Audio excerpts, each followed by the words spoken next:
minutes later with Mo Kelly on KFI AM 640. Live everywhere on social media and the iHeartRadio app. The Emmy nominations came out today, and pretty straightforward.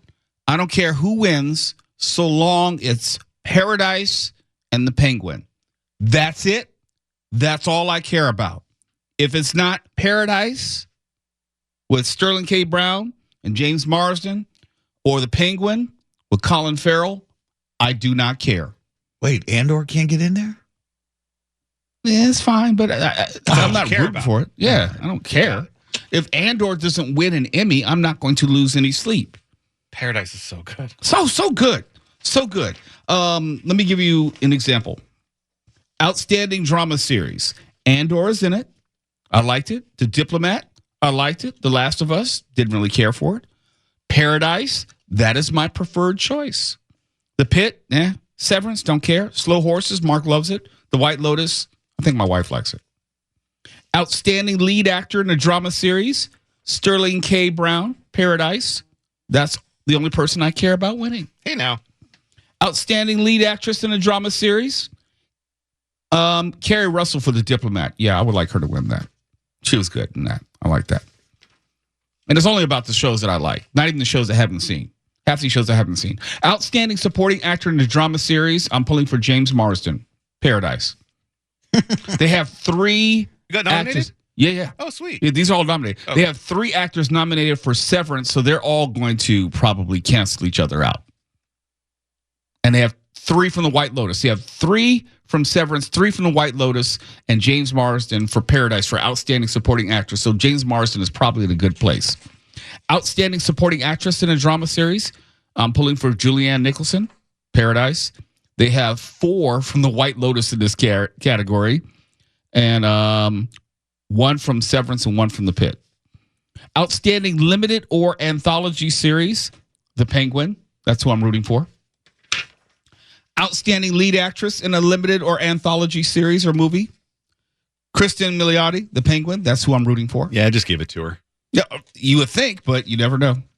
Outstanding Lead Actor in a Limited or Anthology Series or Movie, Colin Farrell, The Penguin. Has to be him. He's got to get that. Has He's got to to get that. Too much of a gimmick. No, of all these people that are on here, no. He's got to get it. Who's he up against? Stephen Graham, Adolescence, Jake Gyllenhaal, Presumed Innocent, Brian Tyree Henry, Dope Thief, and Cooper Koch, Monsters, the Lyle and Eric Menendez story. Wait, is Penguin an anthology? No. Oh. It says it's limited just or anthology series or movie. Got it. Outstanding Supporting Actress in a Limited or Anthology Series or Movie, I'm rooting for Deidre O'Connell, The Penguin. Yes, there are other people who are nominated, but I don't care about them. And yeah, that's about it. I mean, there are other categories, but they don't have anything that I care about. Nothing? No, that's it. That's it. No That's comedies it. or anything? Well, okay. Outstanding Comedy Series, I can tell you who's nominated. Abbott Elementary, The Bear, Hacks, Nobody Wants This, Only Murders in the Building, Shrinking, The Studio, What We Do in the Shadows. I'm quite sure they're all fine shows. I just don't watch any of them. Hacks is good. Hacks is really good. Okay. I would suggest that for you. Outstanding Lead Actor in a Comedy Series, Adam Brody, Seth Rogen, Jason Segel, Martin Short, Jeremy Allen White. I don't watch any of those shows. Outstanding Supporting Actor in a Comedy Series, Ike Barinholtz, Coleman Domingo, Harrison Ford, Jeff Hiller, Eben Moss Backrack, Michael Uri, Bowen Yang, whatever. I don't watch any of them. Outstanding Supporting Actress in a Comedy Series, Lisa Colon-Zayas, The Bear, Hannah Einbinder, I probably mispronounced that, Catherine Hahn for The Studio, not Agatha All Along. That's trash. Janelle James, Abbott Elementary, Catherine O'Hara, Cheryl Lee Ralph, Jessica Williams, whatever. And I tell people all the time, and sometimes I get mail from people pushing back saying, Mo, you haven't seen such and such. Hells no. Hells no. I am very, very particular with my time. It's not my job to see everything. My job is to spend time seeing the stuff that I like. Yeah. I don't try to sample everything. It's like, Mo, you got to see this show. It's just so good. No, I don't. I have plenty to watch at home. You know plenty. what's interesting is looking at this, and maybe I'm wrong, but it seems like the only show that's a network television show that's nominated for anything is Abbott Elementary. Every much. other one of these Streaming. shows is a streaming show. Oh, and The Last of Us. No. That's HBO. That's HBO. That's streaming. Oh, I was thinking of. Never mind. And I wasn't crazy about this second season of The Last of Us either. I didn't get through not one episode of the second season. I did not watch it at all. The first season was trash. No. Matlock is considered streaming. Yeah, So Kathy Bates is up for Outstanding Lead Actress in a Drama Series. I didn't watch it, but I heard good things about her performance. Yeah. It's on in the studio because one of our TVs is set to CBS, so it comes on, but I'm not really paying attention to it because I'm right in the middle of the show. I'm a Kathy Bates fan of her talent, but the whole idea of Matlock was never really interesting to me. Oh, like even the original. Yeah, not even the original. Yeah, and I think she's supposed to be like related to the original Matlock or something. So I was going to say that's what you think, but that is absolutely not what it is. And I think you would actually get a big kick out of what the actual See, there's storyline another is. person trying to recommend a show to me. I know, I understand, and I'm still a disembodied voice, but still. I know people watching on YouTube. It's like, where's that voice coming from? Yeah. It's Nick Paolo-Okini running around the studio. We don't know where he is exactly. Exactly. No, but it's a good point. There's really no representation from broadcast television anymore for the Emmys. Maybe outstanding talk series for Kimmel, The Daily. Not even The Daily, because The Daily and Late Night with Stephen Colbert, those were both considered streaming. Yeah. So Kimmel and Really? yeah, because they're not on those like aren't Comedy Central network television somewhat. series. Yeah. Huh. So they're on streaming channels. They're on channels that you have to subscribe to. They're not just on. You just turn on ABC and you can get it. You know. It's strange because I'm someone who loves the procedurals of NBC. Yeah. You know, Chicago PD, Law and Order SVU. None of them are even Not even considered. nothing. Not even thought of. And the larger conversation is, can broadcast television really compete anymore? Here's something else I did see, which was interesting. The Law and Order Organized Crime, that show with Christopher Maloney, that show left NBC and went to Peacock. And on Peacock, they've turned it into a full-blown rated R type show. Yeah, I saw that. Dropping F-bombs. Okay. Oh, yeah. A lot more violent. You can tell it's like, okay, since we're going to be relegated to streaming, we're going to really go all the way. You know, they did that with Evil, too. As soon as that Yes, moved they to did. streaming, it got a lot right. spicier. Yeah. And actually, what was the sequel to The Good Wife? Oh, The Good Lord, no. The Good Lord. The Good Lawyer. I know what you're talking about, Yeah. but it was just for Paramount streaming, and it was Yep. The Good Fight. Good That's what Fight. it was. Yeah, and they were cussing up a storm, and I happen to like that. It's like, let it exist in our real world. Did to a you certain like degree. that, though? I didn't like The Good Fight, the show, as much as The Good Wife. I thought it was a little too on the nose with some of the things that they were saying. It's just, okay, I got the message. I got it. So real quick, just because it's your Law and Order fan, is the organized crime? Is there a connection to the SVU since he used to work? All of them. Yeah. Christopher Maloney's character, Stabler, used to be on SVU. Yeah. So it's basically a spinoff of that. And they do have crossover events. I love those. They do. It's the best. I love those Dick Wolf shows. But they're not, and the whole point is they're not held as in high regard now when it comes to award shows. It just, those shows just don't break through it. I don't know if it's even just award shows. I don't know if audiences want them to be, because when you have a show like the spinoff that goes to a streaming platform and is darker, you know, the tone is more adult. Why would you go back to watch anything Law and Order regular? Because it's like, well, this is more gripping just because they can tell more serious stories because they're not held to that streaming or that network, you know, rules and regulations. Because more people watch network TV for those types of shows than Peacock. Let's be honest. It's Peacock as opposed to NBC. More people are going to watch the traditional broadcast than Peacock. It was moved from NBC to Peacock because I guess it was costing more to produce or something, or they were charging more. The actors were charging more. I'm not exactly sure, but it was a demotion, not a promotion. But on broadcast television, the only shows that are right now generating any type of consistent audience are reality shows and game shows. Yeah, but at the same time, when you're on broadcast, you still get to charge for that ad space in ways that you can't on streaming. Yeah. You got 3 commercial breaks every half hour that you're charging for. You don't obviously don't have that with streaming. We'll have more Emmy talk when we come back. KFI AM 640 live everywhere, and iHeartRadio app. You're listening to Later with Mo Kelly on demand from KFI AM 640.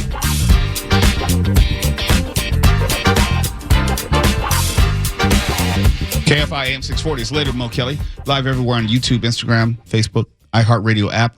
We're going to be on TikTok before you know, we just need 1,000 followers. So with your help, we'll be able to stream. Part of their expectations is that you have at least 1,000 followers to stream live on TikTok. So we want to take over TikTok next, assuming it's not banned. I can't figure out, is it going to be banned in the U.S. or not? Keeps like changing every 5 or 6 months. But anyhow, we were right in the middle of a discussion about the Emmys. I don't care deeply about who wins an award for the most part. I would like the shows that I like to be highlighted and get the acknowledgement, but I'm not going to lose any sleep over it. And I was saying last segment, if Paradise wins, I'm happy. If The Penguin wins, I'm happy. Beyond that, I'm pretty disinterested. I did notice, though, that Kendrick Lamar and his halftime show was nominated for 2 Emmys. And I have to think, like, wow, that's pretty amazing, given I think it's like the best live musical or best, something. But there were 2 of them. I mean, deservedly so. I mean, most people have forgotten the game. Everyone remembers the halftime show. Right. Like it or not. And now I can compartmentalize. I did not like everything about the show, but when you pull back and saw the grand presentation of the PlayStation Xbox and the colors and the choreography, I really did like it. I didn't like the sound of it. It seemed like it was very difficult, and I knew some of the music, but it was difficult for me to understand him, which took away from it from me. But, as far as Kendrick Lamar is concerned, congratulations to him. He already has a Pulitzer Prize. He already has Grammys. Now he's going for an Emmy. Who knows? He might be on his way to an EGOT. Oh. But as far as the Emmys concerned, they listed who is going to be hosting, and I have no idea who this person is. Maybe I'm just out of touch. It says Nate Bargatze. Does anyone know who that is? Yeah, he's a comedian.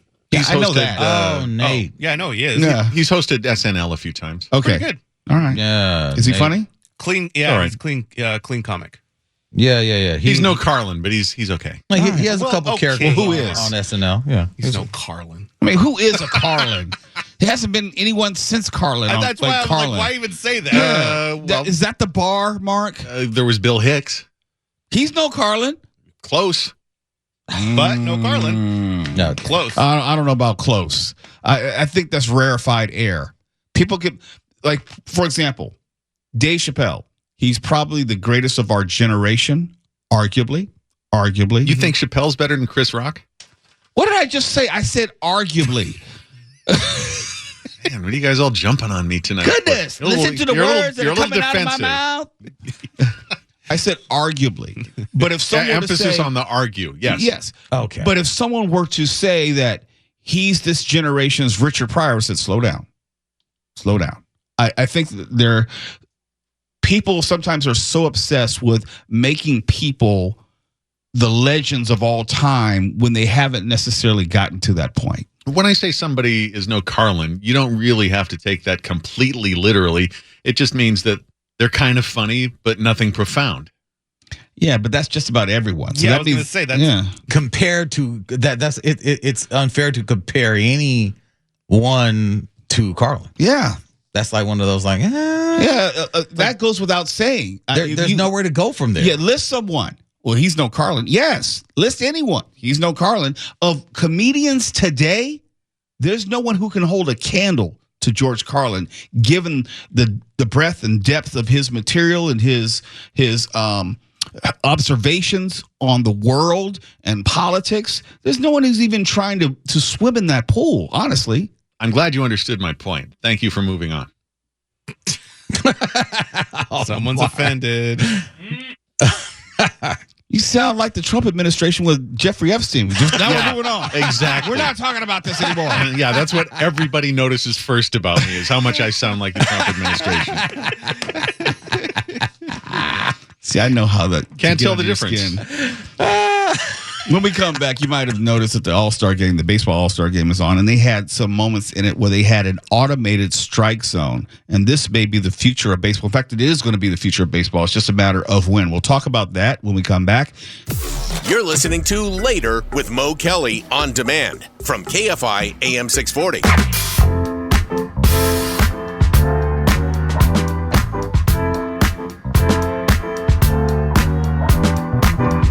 KFI Later with Mo Kelly, live everywhere in the iHeartRadio app. And if you are still watching the All-Star game, I think they're in the bottom of the ninth. They're tied 6-6, ALNL. And they have a physical umpire now, but I believe earlier in the game is when they were experimenting with this automated strike zone where you would have no one behind the plate. You'd have just a computer basically calling balls and strikes, and they have a way in which you would be able to challenge a pitch. You have limited challenges throughout the game, but I think the takeaway is you get to see technology, and there's a portion of it, which is AI, obviously, being adopted within professional sports. Historically, if you know anything about baseball, baseball has always been slow to change because baseball is all about tradition. Baseball is about numbers. Baseball, with the exception of the dimensions of baseball parks, baseball has been about consistency, where it's easier to compare different eras because things remain relatively consistent. The only thing which was really inconsistent was how the game was called from different eras or different leagues. You know, you'd have a basic baseline of what a strike was in the National League, which was different from the American League, and it felt like the games were being impacted disproportionately by human error. Slowly, baseball adopted instant replay. When I say slowly, they were the last of the major sports to adopt instant replay, if I'm not mistaken, or at least some sort of videotape aspect for rules and also decisions to be made on the field. Football was very nimble in that regard to adopt instant replay. Obviously, basketball, obviously tennis and soccer. You watch a professional tennis match and you can see instant replay as far as calling the lines, whether the ball is in or out, as far as goals in both soccer and hockey, the technological aspect. But baseball, comparatively speaking, was slow on the uptick as far as bringing technology into the game. Now, with this latest commissioner, Rob Manfred, they have jumped the other leagues as far as being willing to use technology. And even now, they're on the precipice of using automated balls and strikes being called. And that would be a huge change in the game. There are some traditionalists, some purists who will say, no, human error is part of the game. You have to have umpires. Yes, they'll make mistakes. Yes, they'll get some calls wrong, but we have instant replay, so it's within the spirit of the game. I've always been of the opinion, just get the call right. If the human is not going to be right 100% of the time, and you have a way which it could be done better through technology, why would you not use that? Why would you have to rely on humans and the fallibility of humans determining the outcome of games? It just doesn't seem like, look, we're not talking about 1964 when the technology didn't exist. You can realistically call balls and strikes in baseball with an automated strike zone. And if anything, I think it's better for the game because all players can then start relying on the consistency of a strike zone, which is not going to change from day to day. And if you know anything about the umpires, they're rotated from game to game You don't necessarily know what type of strike zone you're going to get unless you're knowing the history of how an umpire behind the plate should call a ball or a strike. Some people have very small strike zones. Other umpires have a rather wide strike zone, very forgiving strike zone. They allow pitchers, as they call it, to paint the plate. They give a couple of inches outside the black, which is the lining of the plate. I would rather have a consistent strike zone if I were a player in Major League Baseball.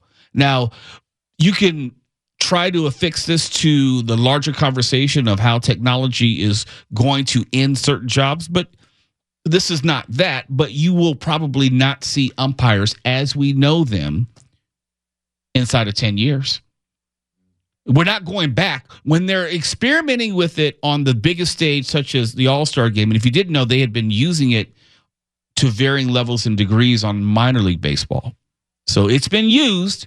It's been part of the game on some level, but now they're really rolling it out for people to see it. Why would they do this, Mo? Well, they would do that to get people accustomed to the idea. There was a time in which NHL, the National Hockey League, was trying to use technology to enhance the visual presentation of the game. They had a puck, especially it was on Fox Sports, and it would have like a CGI streak behind it, so you would be able to better follow the puck. They experimented it for the TV audience. People didn't like it. It didn't catch on, and so they went away from it. Baseball, along those same lines, is allowing people to get used to the idea of not seeing a person behind the plate and just having an automated ball and strike being called from somewhere else, not from someone else. What does this mean? Well, you might get to the point where you'll have the same in basketball. You'll have the same in football. And to a certain degree, there is a level of technology making decisions for the various sports. But baseball is talking about removing all umpires, or at least behind the plate. Now, as far as calling outs on the base pads, they'll probably still have human umpires. But this is something which excites me because baseball is usually very slow to keep up with the pace of technology and society. And I have been a baseball fan for as long as I can remember. I would say maybe since like maybe 1974. Dodgers fan.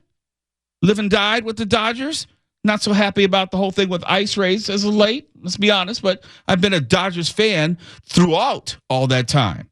And the Momigos are having fun talking about Leslie Nielsen behind the plate forever. Obviously, if you know the Naked Gun reference. But this is something which is going to happen. It's going to happen in baseball. It's going to happen in other sports. And unlike Mark Ronner, who may talk about fighting certain quote unquote inevitable technological advances, especially when it comes to AI, I'm saying that there are certain things that we need. And when we talk about sports and we talk about sports gambling and the fallibility of people, how they can be manipulated or somehow enticed. We've seen it with baseball, the gambling scandals. We've seen it across all sports. I would rather have a non-human agent making decisions for the betterment of the game as opposed to relying on history to justify the mistakes of the game. Now, I know Mark is not necessarily a big-time baseball fan. But no, just have AI run the whole thing. Have AI watch it while you're at it. That was the wrong person to go to. No. I just thought Mark could have been an adult about this. No, I keep on sending myself articles about how AI sucks and is a failure at almost everything. And I spare you sending them to you because you don't even need to know the particulars. It's just that we're being sold this by people who stand to make money off it when it does us no good whatsoever. None. And it also is a huge environment and energy suck while on top of everything else. Is there anything you like about technology, you Luddite? I got a PS4 at home. Does that count? I can kill zombies in high tech. That's great. And he's got an iPhone. Oh yeah, I got one of them too. Is it the latest or is it like a real old one? I don't know. It's like a 10 or an X or an XR or whatever. It's not the latest one for sure. We're on 16, dude. You're on 16. KFI AM 640. We're live everywhere in the iHeartRadio app. When we come back, we're going to talk about this new bill to keep commercials from being louder than shows. You ever noticed or felt that when you turn on the TV, you're watching a show and it goes to a commercial, if it's like broadcast television, and for some reason the commercial is like 10 times louder than the show? It's not your imagination. It is not, even though they've denied it for decades. I'm excited for this. We'll talk about it next. You're listening to Later with Mo Kelly on demand from KFI AM 640. Later with Mo Kelly on KFI AM 640. We're live everywhere on the iHeartRadio app. We're live on YouTube and all across social media. And I remember growing up that commercials just seemed to be louder than the television shows I was watching. And I remember my father and I, we just look at each other, it's like, why is the commercial so much louder than the actual broadcast television show? And that's important. It wasn't our imagination. And you may not remember, in 2010, there was the commercial advertisement loudness mitigation, or CALM, an unnecessary acronym. And what they did was they had federal legislation, which was passed in 2010, by the FCC and used by the FCC after some 130,000 complaints about these excessively loud commercials. But here's the thing, and I didn't even know this, that law, the Commercial Advertisement Loudness Mitigation Act, only applies to broadcast and cable TV.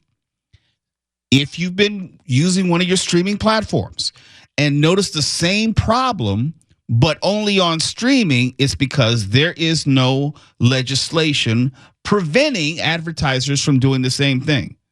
Broadcast, like NBC, ABC, CBS, cable TV, that's taken care of under the 2010 Act, but not streaming services. And this is where you get in the weeds. And sometimes it's a distinction without a difference, but this is an actual difference. You think, well, it's just TV. No. If you're streaming, it's not under the purview of the Commercial Advertisement Loudness Mitigation Act. So here in California, there's Senate Bill 576, which would prohibit video streaming services that serve specifically California consumers from airing commercial advertisements at audio levels louder than the primary video content. And the bill was authored by State Senator Tom Umberg from Santa Ana. And I always wondered about the reasoning behind it. A louder advertisement only encourages me to turn it down and not pay attention to it, as opposed to getting my attention and making me listen to it. Maybe there is some sort of subconscious reasoning where if you are hearing it, even though you're not actively paying attention to it, maybe it's more effective. I don't know. But louder only means I'm just going to make sure I turn it down and miss the ad altogether. But this, you would think, is going to pass. Hopefully it will pass, and it will change the way that we watch and also listen to our streaming networks. And let's not forget, just about every streaming platform has commercials now, regardless of tier level. You can pay for the most expensive Prime Video subscription. You got commercials. You got commercials on Peacock. You got commercials on HBO Max. You got commercials up the wazoo on Tubi, even though it's free. But those are the ones that we're talking about. Those are the streaming channels where you'd have the loud-ass commercials, which are much louder than whatever you're watching. And it can be really, really disruptive. And it's to the point where it's back to what it used to be in the 1990s and the 2000s, if you're old like Mark Ronner and you can remember back then. But nice try. You didn't think I was listening, did you? Just making sure, just checking on you. But some are more intrusive than others. I think Peacock maybe has an overload, but you always decide what's too much for you. I think that Tubi is still an acceptable amount that doesn't make you feel like you're really being taken advantage of. Also, Tubi's free. So when I pay for a Peacock subscription and there's commercials like every 7 minutes or whatever it is, That infuriates me. Right. And then you add to it that the commercials are disruptive just from the volume levels, and it really detracts from the experience.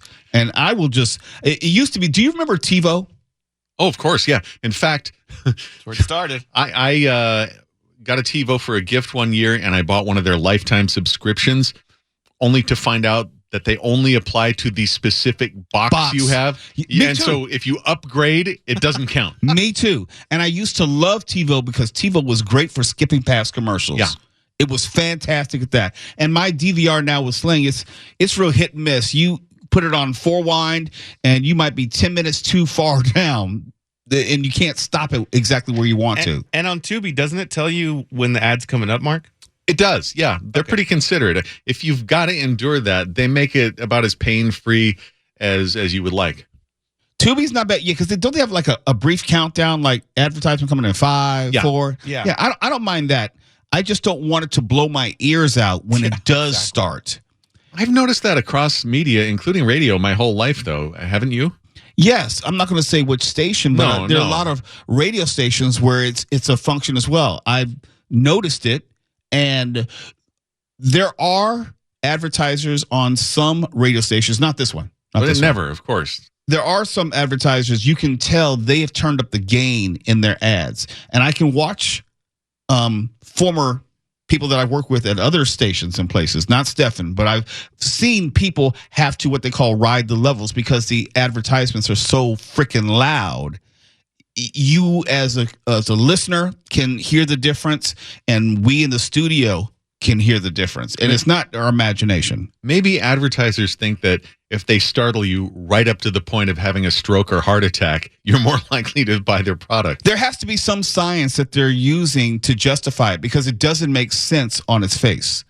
Because something which is going to engender a negative response is not going to make you buy the product. Or like maybe if you've dozed off during the show, the ad booming will wake you right up. Yeah, that'll make you buy some Depends underwear or whatever they're selling. Oh, and by the way, we took off the YouTube ads, so they won't be bothering you now in the live show. We heard. Oh, really? Yeah. We think it was also impacting how some people are getting kicked out of the live stream. So it I was saw better. that on the chat. Yeah, so we took those off, so it'll be a normal experience. But if you may see the ads, speaking of ads, if you go back in and watch the show after the fact, we're here for you. We're here for you. We're trying to make sure that your experience is best. KFI AM 640, we're live everywhere in the iHeartRadio app. KFI and KOST HD2, Los Angeles, Orange County. More stimulating talk.